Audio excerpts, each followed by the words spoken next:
Дејан Андоновиќ ги има своите славни 2 минути за меѓународната сцена. Брзо ќе ги кажам. Дејане, што има за 2 минути? Па денеска маца не вообичаено од претходните анализи и немаме анализа. Сакам да поврзам две теми. Едната во моментов се случува имено лице во бар во Црна Гора.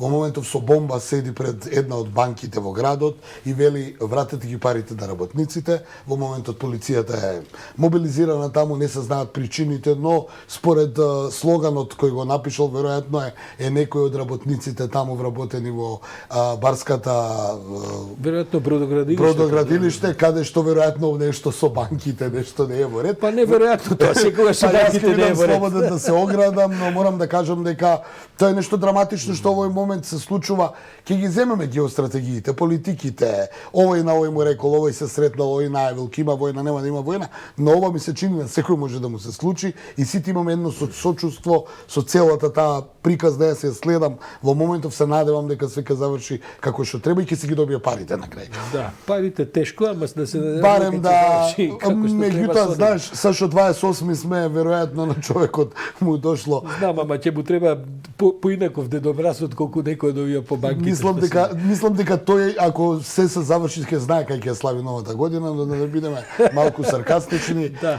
Имаме уште една тема во интерес на време која е поврзана со која и намера сакав да влезам, а тоа е она што се случи ноќеска во Денвер или вчера попладне по нивно време, каде што повторно се случува она што јас и ти, Лани, речиси секојдневно го анализиравме. Мажот за сега непознати причини дошол усмртил 4 млади момчиња, го ранил полицајецот кој се обидел нели да го спречи во намерата, но и при таа престрелка и самиот загинал, така да имаме 4 починати, меѓу кои напаѓачот и полицајецот кој е тешко повреден. На една бензинска пумпа се случува тоа во Денвер во Соединетите Американски држави. Повторно не е позната причината, се работи за лице кое нема некој криминално досие.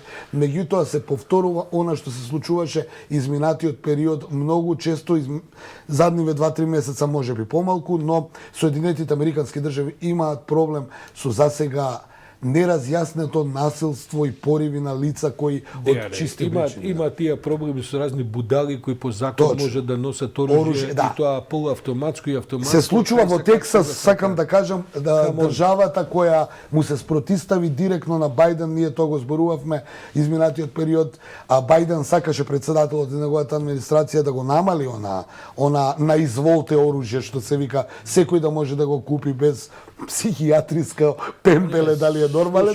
Луѓе со проблеми има насекаде, но насекаде нема можности да бидат вооружени. И ќе потсетам дека токму Тексас му се спротиста и бидејќи тие под некаква наводна традиција се спротиставија да не може да се купува оружје, а таа традиција за жал има кај нас.